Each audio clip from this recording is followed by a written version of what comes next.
Hey guys, I'm going to show some images from MSNBC, but essentially you can assume that CNN and other liberal media outlets are pretty much the same.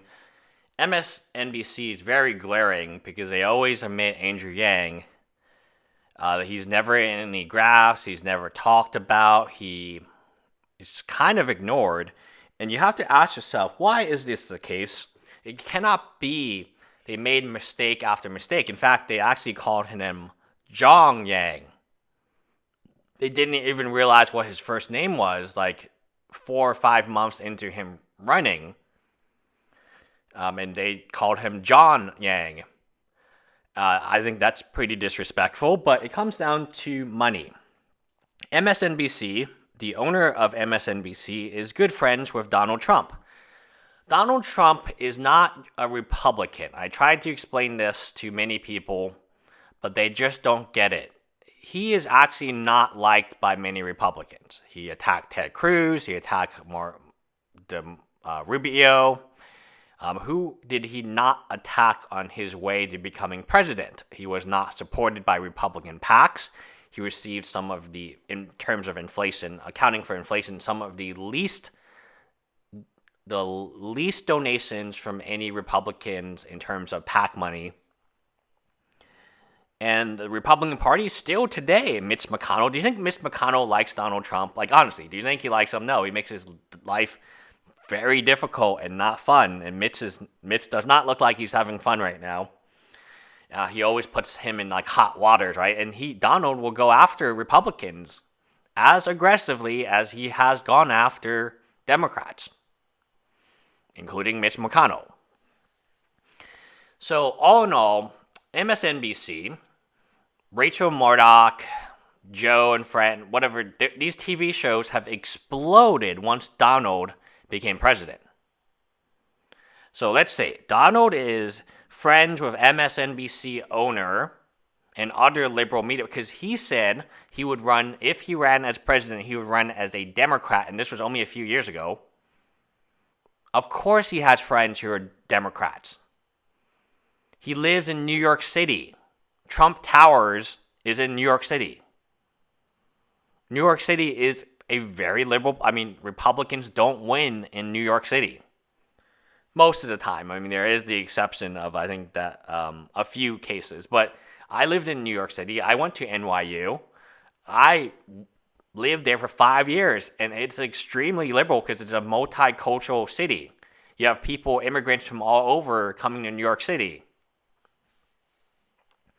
So Donald Trump is not a Republican. He's a businessman. And what does Donald like more than anything? Attention. MSNBC gives him that. They cover him every single day, 24 hours a day. So Donald thinks, oh, that's a good deal. So the deal is MSNBC is going to select a candidate who's really weak and cannot beat him. So they have 4 more years of making money from Donald, the Donald reality TV show. You don't think they can write 5 more years of impeachment articles or 5 more years of tax return articles? Yes, they can. They're lazy. It's the same thing about journalism. So I don't want to just attack MSNBC because Fox News is the same way with Obama, right? There was that whole birth certificate thing. But do you not think that Fox News benefited from that birth certificate? Of course they did. They got lots of views, lots of clicks, and lots of money. And everyone got paid. And now viewership is down because they cannot attack Donald. They sometimes do, but not as... imagine what they did to attacking Obama is really easy. Obamacare, welfare, handouts, blah, blah, blah, and so on.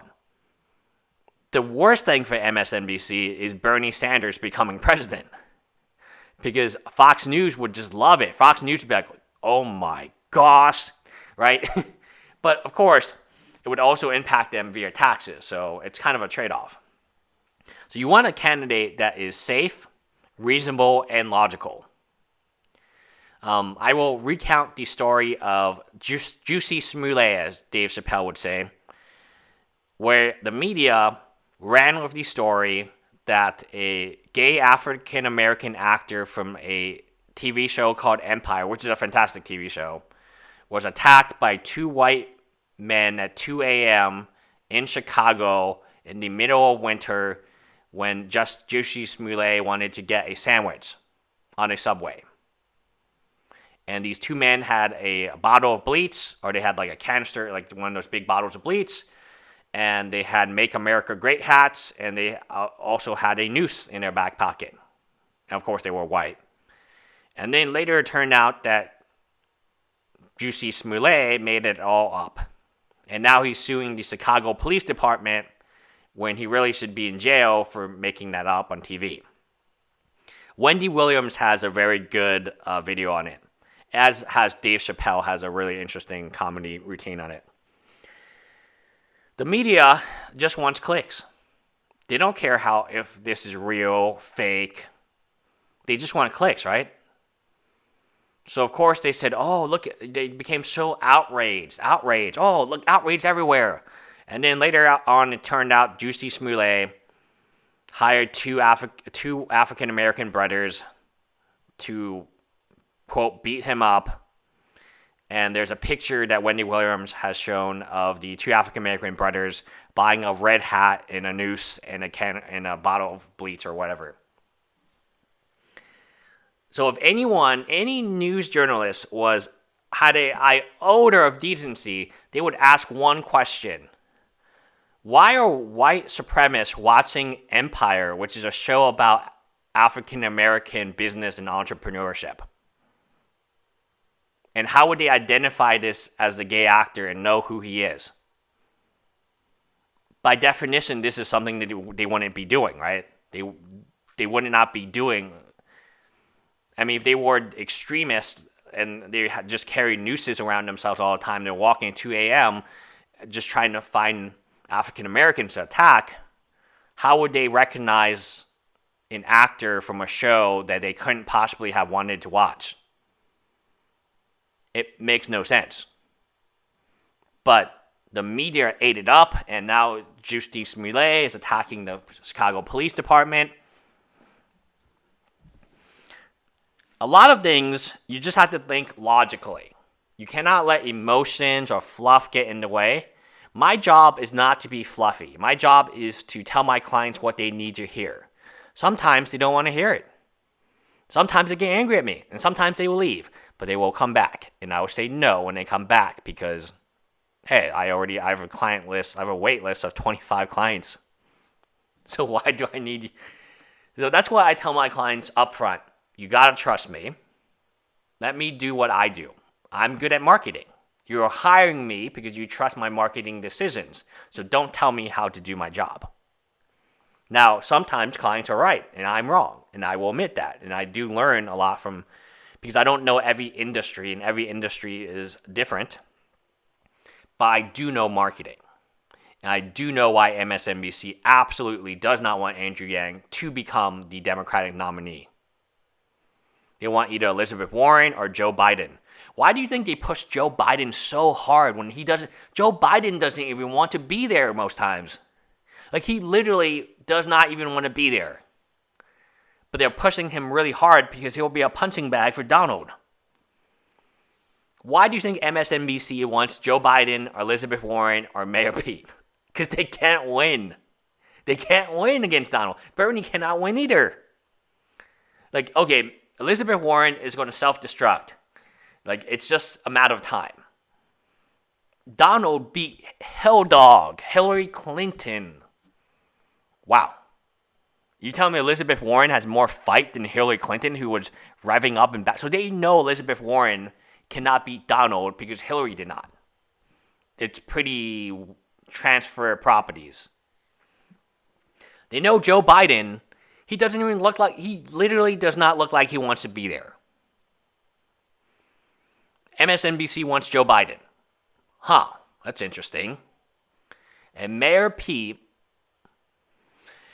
people say he copies Andrew Yang's ideas. People say that he is not friendly towards African Americans, which is a very big voting and very important voting bloc in the Democratic parties. for any Democratic candidate needs the African American vote. I point blank tell you that. They don't need the Asian American vote. That's the harsh reality. But they do need the African American vote, and I don't think he'll get it.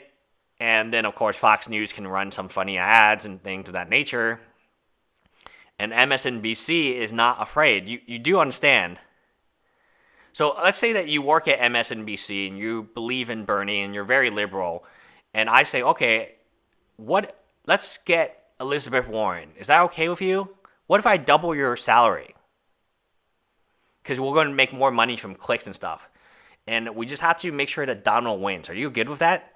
How many people would stand by what they believe instead of taking more money? The answer is not many. And you think MSNBC is any different? A company is a person now. Legally, they can act and behave like a person. So, in summary, Andrew Yang can beat Donald Trump. And that's what scares them. It scares the NBC to know. But Fox News does not want 4 more years of Donald Trump, 4 more years of bad ratings. And I mean, they need someone to attack. They need Obama back, right? Obama will bring up ratings like this. So at the end of the day, it's not as much as politics as it is a game of money.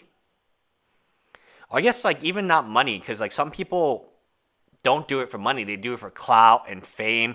And that's why Rachel Maddow lies all the time. It's because she wants more clout. I mean, wouldn't you know you had Donald Trump's tax returns or not? Like, why is it like such a mystery every day? Like, oh, I have it, but I can't show it to you. I need to check with my lawyers. Oh, I have it. Don't worry about it. It's coming out. It's coming out. And nothing. So, 4 more years for NBC of MSNBC and CNN of, oh, can we impeach Donald today? Maybe tomorrow we'll try. Don't worry, guys. Keep reading our articles because we'll get him. Tax returns. We have the 6th digit of his Social Security. Tomorrow, tune in. We may have the 7th digit. Dun, dun, dun. I mean, look at some of these dumb articles they're writing all the time. You don't even need to look. Every day it's like these dumb articles about Trump all the time. You don't think that makes them happy? That the monies and the clicks and the subscriptions and donations. I'm different from every other Andrew Yang. I don't need your effing donations. I have a business. I have multiple businesses. I invested in a meal company the other day called Kitchen and don't go on a website. I haven't made a website yet. I have a Princess Party company where I send my employees dressed as Elsa to parties at Chick-fil-A. Chick-fil-A is a good company. I like the food. Just because I like Chick-fil-A and the food and the customer service doesn't mean I agree with everything Chick-fil-A said. If Chick-fil-A said, hey, we're going to sign a contract, which I hope they do, with my Princess Party company, I would be like, yeah, let's do it.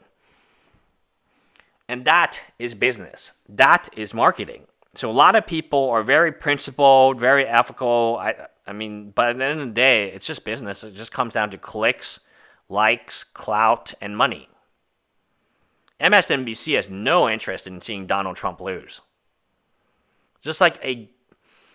So when I run social media for companies that are anti-Obama, they can every single day, they can post 3 times a day about how crappy Obama is. Right? I mean, they can post funny memes about Obama and his birth certificate, he's not American, and more funny memes. But once Donald's elected, they can't really do that anymore. And that's why their social media for this company that wanted to hire me is crap. You can't keep posting Obama. It's not relevant. He's no longer the president. So their subscriber base has diminished to like almost zero activity. So basically, that's it in a nutshell. At the end of the day, who cares? Like, it's the same thing. It's the same thing with that argument I had. I had to I wasn't going to fight that person anymore. So I was like, you know what? You have your channel. I have my channel. Go away. About student loans, he's correct. 1 in 6 people have student loans, and those 1 in 6 people would much rather have student loan forgiveness for just themselves than universal basic income for 6 out of 6 people, which then they would receive money and they would also be able to pay off their student loans using your universal basic income because it's not enough to cover. So they're acting in self-interest. There's no one here that's not doing that. Maybe Andrew Yang. And even me. I'm having a lot of fun. This is fun. It's a very interesting break from what I normally do every day, which is hard. This is easy. Bye.